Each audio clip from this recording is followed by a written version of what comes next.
نبشرك بيحيى بكلمة من الله وسيدا وحصورا ونبيا من الصالحين আল্লাহ রাব্বুল আলামিন বলেন, জাকারিয়া তুমি তো আমার কাছে সন্তান চেয়েছো, আমি আল্লাহ তোমাকে মাহরুম করি নাই, কারণ তুমি আমার কুদ্দুসের সন্তানত অবস্থায় চেয়েছো। আমি আল্লাহর নির্দেশ মেনেছ, আগে আমার কাছে আত্মসমর্পণ করেছ, তোমাকে যে অধিকার দিয়েছিলাম, হক দিয়েছিলাম, আগে সে হক তুমি আদায় করেছ। তোমার হক তুমি আদায় করেছ, এখন আমি আল্লাহর হক রয়েছে। আমি আল্লাহর কুদ্দুসি হক হচ্ছে তুমি জাকারিয়াকে সন্তান দিয়া সন্তুষ্ট করা। জাকারিয়া আলাইহিস সালাম দোয়া করলেন, নামাজের ভিতর সুসংবাদ দিলেন, আল্লাহ ইউবাশশিরুকা, হে জাকারিয়া আলাইহিস সালাম, আল্লাহ আপনাকে সুসংবাদ দিলেন বিয়াহইয়া, এমন একটা সন্তান দিবেন যার নাম আমার আল্লাহ নির্ধারণ করে ইয়াহইয়া। সুবহানাল্লাহ। বিকালিমাতিন মিনাল্লাহ সাইয়্যিদাও ওয়া হাসুরা ওয়া নাবিয়্যাম মিনাস সালিহিন, আল্লাহর পক্ষ থেকে এমন একজন নেতা, এমন একজন নবী, এমন একজন নেককার আসবে যেটা পৃথিবীতে এই নামের কোন মানুষ আর আগে আসে নাই। সুবহানাল্লাহ।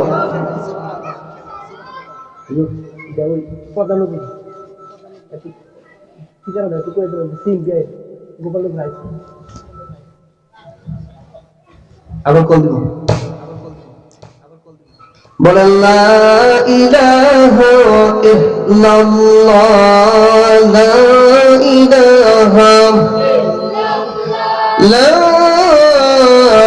ইলাহা ইল্লাল্লাহ মুহাম্মাদুর রাসূলুল্লাহ সাল্লাল্লাহু আলাইহি ওয়াসাল্লাম। আল্লাহ বলেন, জাকারিয়া তুমি তোমার দায়িত্ব পালন করেছো, এখন আমি আমার দায়িত্ব পালন করতে যাইয়ে তোমার অভিলাষ পূরণ করতে যাইয়ে আমি তোমাকে একটা নেককার সাইয়্যেদ, নেতা এবং সলিহিন নেককার একটা সন্তান আমি আল্লাহ তোমাকে দান করে দিলাম। এই দিক দিয়ে হযরত মারিয়াম আলাইহিস সালাম বাইতুল মুকাদ্দাসে অবস্থানরত আছেন, আর জাকারিয়া নবী ওনার যাবতীয় খানা পিনা ভরণ পোষণ করছেন, দিন দিন বড় হচ্ছেন। হঠাৎ তিনি যখন উপযুক্ত হলেন, আপনারা বলেন মেয়েরা যখন উপযুক্ত হয় পর্দার দরকার আছে না নাই? কিন্তু আমাদের দেশে তো পর্দা লাগে না, যদিও পর্দা দেয়, এমন পর্দা যে পর্দা বিপর্দার চাইতে আরো আকর্ষণ বাড়ে, এমন বোরকা দেয় যে বোরকার ভিতরে নকশা আরো বেশি বাড়ে, দেখলে মনে হয়নি কাপড় পরে নাই। ফ্যাশনের নামে বোরকা, ফ্যাশনের নামে দাড়ি, ফ্যাশনের নামে এই লম্বা চুল রাখা। আচ্ছা বলেন তো দেখি, আপনি এদেরকে একটু প্রশ্ন করবেন যে আপনার চুলটা লম্বা করে, যে বলবো সুন্নত। আপনি যদি প্রশ্ন করেন যে ঠিক আছে সুন্নত যেহেতু আমার কাছে তো ভালো, তো নবীজি জীবনে একবার মাথা চুলাইছে, আপনি একটু চুলান তো দেখি। খুব সম্পূর্ণ সুন্নত আমাদের সম্ভব, সুবিধার সুন্নত তো সবাই পালন করতে হবে। হযরত মারিয়াম আলাইহিস সালাম বাইতুল মুকাদ্দাসে খেতে খেতে দিন রাত অতিবাহিত হতে হতে তিনি আস্তে আস্তে করে বড় হলেন, উপযুক্ত হলেন, পর্দা করলেন। জাকারিয়া নবীও দেখতে পেলেন যে তার শরীর, চেহারা, আব্রু আর অনুধাবন করার মতো নেই। ঠিক এমন সময় আমার আল্লাহ রাব্বুল আলামিন হযরত মারিয়ামের ঘরে জিবরাইল পাঠালেন। সুবহানাল্লাহ। হযরত মারিয়াম বাইতুল মুকাদ্দাসের নিরালা প্রকোষ্ঠের মধ্যে জীবন যাপন করেন, এমন পর্দারত অবস্থায় তিনি গোসলরত অবস্থায় ছিলেন। হঠাৎ করে তাকিয়ে দেখে তার পিছনে একটা যুবক দাঁড়ানো। সুবহানাল্লাহ বলেন। হযরত মারিয়াম ডাক দিয়ে বলেন, কে তুমি? যুবক, প্রত্যেকটা এলাকাতে কিন্তু এক দুইটা যুবক বেজাল্লা আছে না নাই, কি বলেন?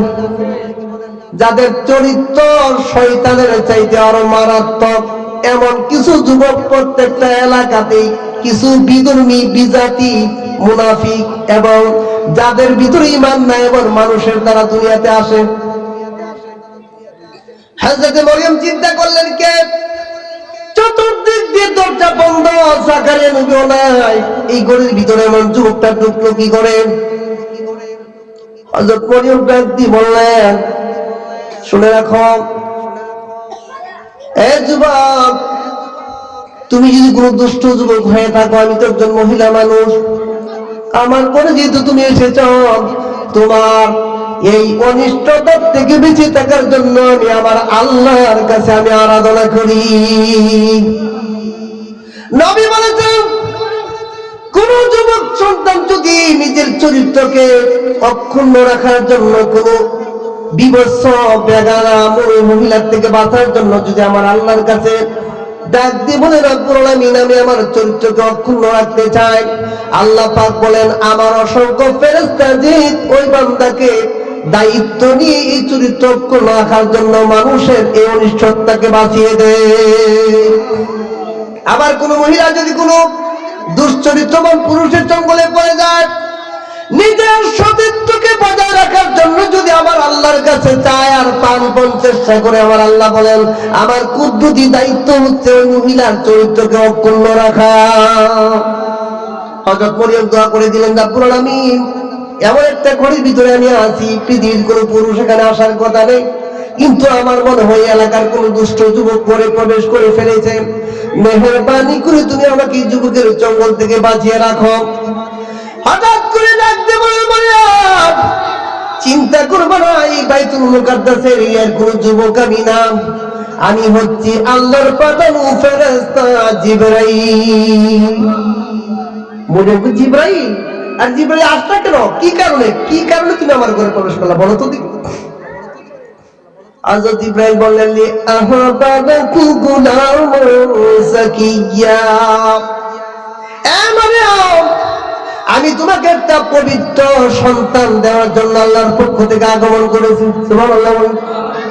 মরিয়ম বলে, এটা একটা কথা হইল, সন্তান ধারণের জন্য তো আল্লাহ পাক একটা জাগতিক পদ্ধতি তৈরি করে দিয়েছেন, স্বামী স্ত্রী উভয়ের মাধ্যমে আমার আল্লাহ পাক পৃথিবীতে সন্তান পাঠায়। আমার তো এখন বিয়েই হয় নাই, এমনকি কোনো পুরুষের সাথে দেখাও হয় নাই, এমন কোনো উদাহরণ আমার সৃষ্টি হয়নি, সন্তান হবে কি করে?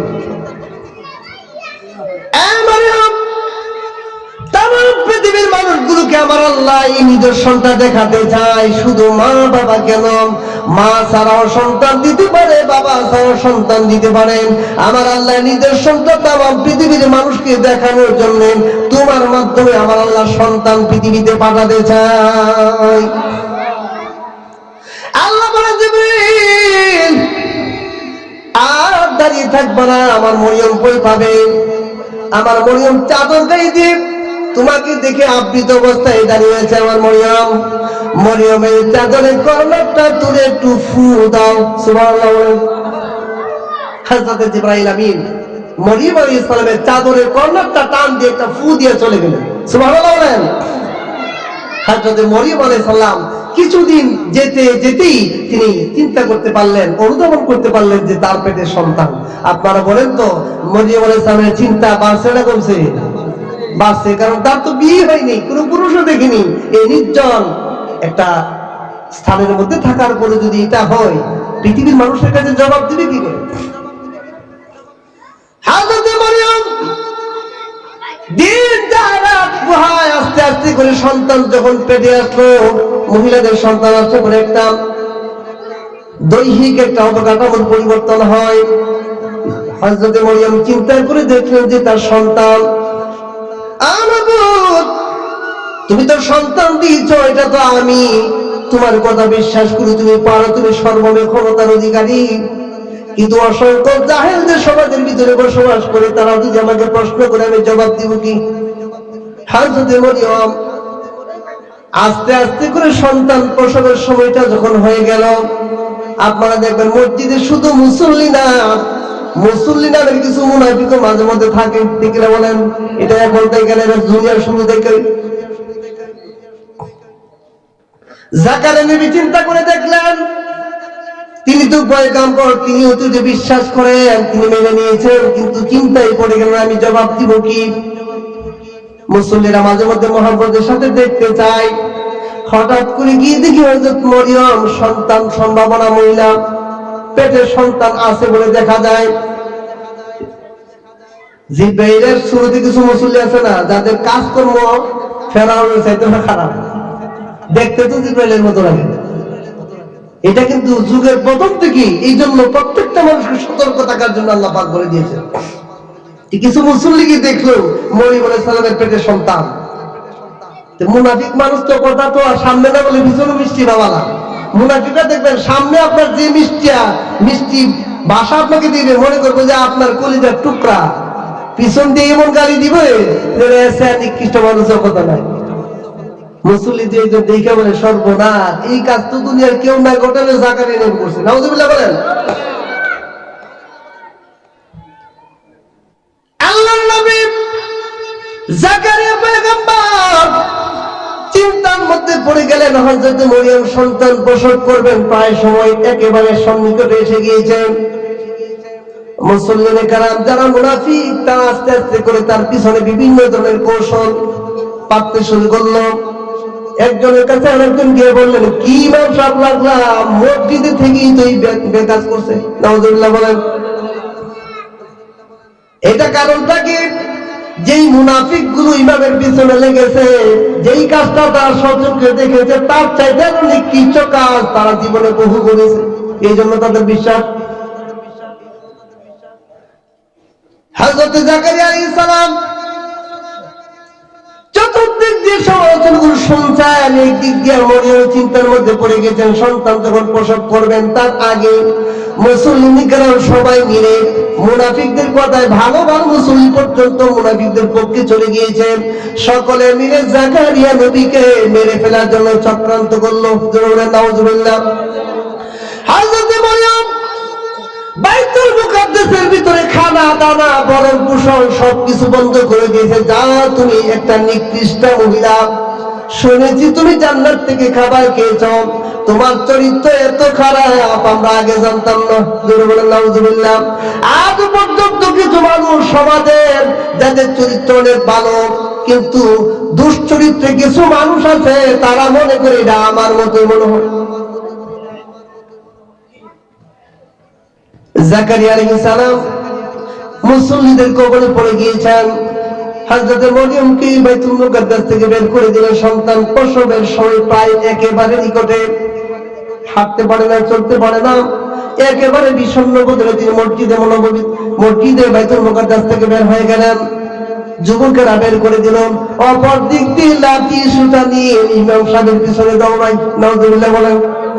যার পিছনে নামাজ পড়েছে, দোয়া করেছে, দাওয়াত খাইয়েছে, বারবার আমার আল্লাহর কাছে দোয়া চেয়েছে, আজকে মুনাফিকি আচরণের কারণে তার পিছনে লাঠি নিয়ে দৌড়ায়। এটা শুধু জাকারিয়া নবী না, এখনো পর্যন্ত এমন ইমাম মাঝে মধ্যে এরকম চক্রান্তের শিকার হয়। কারণ এরকম জাকারিয়া নবীর সময় যে মুসল্লিগুলো আছে, এই মুসল্লি তো এখন আছে, এরকম শয়তান যুবক তো এখনো আছে। হযরত জাকারিয়া নবীকে দৌড়াতে শুরু করলেন, মেরে ফেলবে। এই দিক দিয়ে মরিয়ম একটা নির্জন এলাকায় চলে যাচ্ছে, কেউ নেই পিছনে। আল্লাহর নবী জাকারিয়া দৌড়াতে লাগলেন, বিরাট বড় সদিয়াল ময়দান দিয়ে দৌড়াচ্ছেন, কোথাও লুকানোর কোনো জায়গা নেই। আর প্রত্যেকটা বাইতুল মুকাদ্দাসের যুবক লাঠি নিয়ে দৌড়ায়, ইমামকে মেরে ফেলবে। হযরত জাকারিয়া আলাইহিস সালাম তাকিয়ে দেখে যে যুবকরা তাকে লাঠি সুটা দিয়ে দৌড়ায়, যুবকগুলো একেবারে নিকটে হাত দিয়ে নাগাল পেয়ে ফেলবে। প্রত্যেক নবী গুরুদের কোনো ভুল করেন না, কিন্তু আমার আল্লাহর পক্ষ থেকে কিছু ভুল পৃথিবীর মানুষের শিক্ষার জন্য ঘটাইয়া দেন। জাকারিয়া নবী বিপদ সংকটাপন্ন অবস্থায় নিজের সিদ্ধান্তকে স্থির করতে পারলেন না, নিজের জবানটাকে ঠিক করতে পারলেন না। ডাক দিবেন আমার আল্লাহকে, ডাক দিয়ে ফেলেছেন, গাছ তুমি আমাকে বাঁচাও। বিপদে বলে কিন্তু মানুষের চিন্তা ঠিক থাকে না।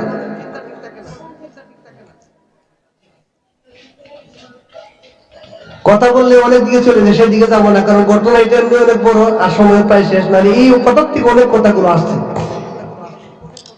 জাকারিয়া নবী গাছের কাছে বললেন, গাছ তুমি আমাকে বাঁচাও, যেহেতু তুমি একজন পয়গম্বর। কোন পয়গম্বর যদি কাউকে ডাক দিয়ে ফেলে, যত সৃষ্টি হোক তার ডাকে সাড়া দেওয়া লাগবে, এটা আমার আল্লাহর অর্ডার। সাথে সাথে গাছ দুটি ভাগে বিভক্ত হয়ে আল্লাহর পয়গম্বর জাকারিয়া নবীকে গাছের ভিতরে জায়গা করে দিলেন। জাকারিয়া নবী গাছের ভিতরে লুকায়িত। যুবকরা হঠাৎ করে তাকিয়ে দিকে জাকারিয়া নবী নাই গেল কোথায়? যেই জায়গার ভিতরে মুমিন বিপদে পড়ে ওই জায়গায় শয়তান জিব্রাইলের বেশ ধরে, ঠিক না বলেন? হঠাৎ করে শয়তান বেশ কুশল কি সুন্দর পাঞ্জাবি পাগড়ি লাগাইয়া বলেন, কি ভাই যুবকেরা হয়েছে কি? যুবকরা বলে, আরে আমরা তো জাকারিয়া নবীরে দৌড়াইছিলাম, কিন্তু এখন গেল কোথায়? শয়তান কয়, আমি তো মুরব্বী মানুষ, মিশা কথা তো জীবনে বলার অভ্যাস নাই। এই যে গাছের ভিতরে দেখো না জাকারিয়া নবী পড়ে আছে, এই দেখো মুরব্বী মানুষ মিশা কথা কয়ে আছে, মিশা কথা আছে না? কই না, আমি মিশা কথা আমার বংশের 14 গোষ্ঠীর বলে অভ্যাস নাই। আমি যেটা বলছি সত্য কথা। তাকি দেখি জাকারিয়া নবী পরিহিত চাদরের একটা কর্নার গাছের ভিতরে বের হয়ে আছে। সুবহানাল্লাহ বলবেন না? এটা আমার আল্লাহ পাকের কুদরত, তাম পৃথিবীর মানুষের মুমিনের শিক্ষা, একলাসের শিক্ষা আল্লাহ পাক দিয়েছে। তারা মনে করলো ঠিকই তো, এই চাদর তো জাকারিয়া নবীর চাদর। এখন এদের তো আর কৌশল জানা নেই, এই শয়তান কৌশল শিখাই দিল, যদি মারতে চাও তাহলে জাকারিয়া নবীকে মারতে গেলে গাছ নষ্ট করে দেওয়া লাগবে, অর্থাৎ গাছকে করার দিয়ে যদি ছিঁড়ে দাও জাকারিয়া নবী বসে গাছ হবে। যুবকদেরকে পরামর্শ দিলেন, যুবকরা ঠিক তাই করলেন। সময় সংকীর্ণ সেজন্য বলে দিচ্ছি, তাই করলেন।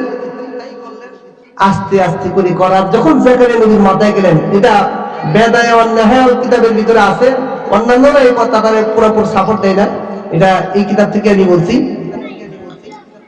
মাতার শিরে যখন করার পৌঁছে গেল, জাকারিয়া নবী আমার আল্লাহকে ডাক দিলেন,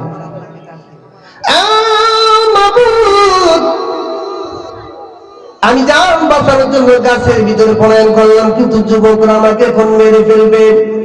করার যদি মাথার মধ্যে লেগে যায়, ক্ষণিকের জন্য আমি পৃথিবী থেকে বিদায় হয়ে যাব। তুমি তো সর্বময় ক্ষমতায় ছোট্ট যুবতী, মেহেরবানি করে তোমার কুদ্দুস দিয়ে আমাকে গাছ থেকে বাঁচাও। আল্লাহ বলে, জাকারিয়া এখন তুমি আমার কাছে চাও, তার আগে কেন চাইলে না?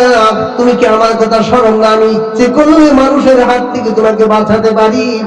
আমার কাছে না চাইয়া আমার সৃষ্টির কাছে দিয়েছো, পয়গম্বর হিসেবে তোমাকে জায়গা করে দিয়েছে। কিন্তু শুনে রাখো, আজকে আমি আল্লাহর অর্ডার হচ্ছে সোজা হয়ে দাঁড়িয়ে থাকবা, করার দিয়ে মাথা থেকে পা পর্যন্ত কেটে ফেলবেন। একটা উফ শব্দ যদি বের হয়, নবুয়তের দপ্তর থেকে আমি আল্লাহ তোমার নাম কেটে দিব। জাকারিয়া নবী এক নাগারে দাঁড়িয়ে থাকলেন, একটা উফ করবেন তো দূরের কথা, এত নারাজও করলেন না, জেনে করে আমার আল্লাহ নারাজ না হয়ে যায়। সুবহানাল্লাহ। এটা আল্লাহর পক্ষ থেকে পরীক্ষা। তামাম পৃথিবীর মানুষগুলোকে আমার আল্লাহ শিক্ষা দিচ্ছেন, শুনে রাখো, এটা আমার পয়গম্বরের দ্বারা হওয়ার কথা না, কিন্তু আমি আমার পয়গম্বরের দ্বারা এই বিষয়টা দেখিয়ে তামাম পৃথিবীর মানুষগুলোকে আমি মুখলেস হওয়ার ব্যাপারে আমি দায়িত্ববান করলাম, সাহায্য করলাম। কোন মানুষ যদি বিপদে পড়ে যায়, ইখলাসের সাথে যদি আমি আল্লাহর কাছে যেতে পারেন, আমার কুদ্দুস তামাম পৃথিবীর চক্রান্ত থেকে বাঁচিয়ে দিয়ে তাকে অক্ষুণ্ণ করে রাখবে। জাকারিয়া নবী এই দিক দিয়ে মরিয়ম সন্তান প্রসব করবে, প্রসব ব্যথা একেবারে অস্থির হয়ে গেছে। মরিয়ম আলাইহিস সালাম, একটা সন্তান যদি একটা মহিলা প্রসব করে, তার যে কি কষ্ট পৃথিবীর কোনো পুরুষকে বোঝানো সম্ভব না। এটা শুধু কেবল মা জাতিরা যারা তারাই বুঝতে পারবে। হযরত মরিয়ম আলাইহিস সালাম সেখানে সন্তান প্রসব করলেন। আমার আল্লাহ বলেন, মরিয়ম তোমার সাহায্যার্থে কেউ এগিয়ে আসে না, কিন্তু আমি আল্লাহ পাকের কুদ্দুস তোমার সাথে আছি। সুবহানাল্লাহ। এ মরিয়ম, তোমার কাছে একটা নালা আছে, একটা খেজুর গাছ আছে, তার মধ্যে তুমি স্পর্শ করো আর এখান থেকে পানি পান করো, তোমার শরীর শীতল হয়ে যাবে, ঠান্ডা হয়ে যাবে, দুঃখ বেদনা গুলো দূরীভূত হয়ে যাবে।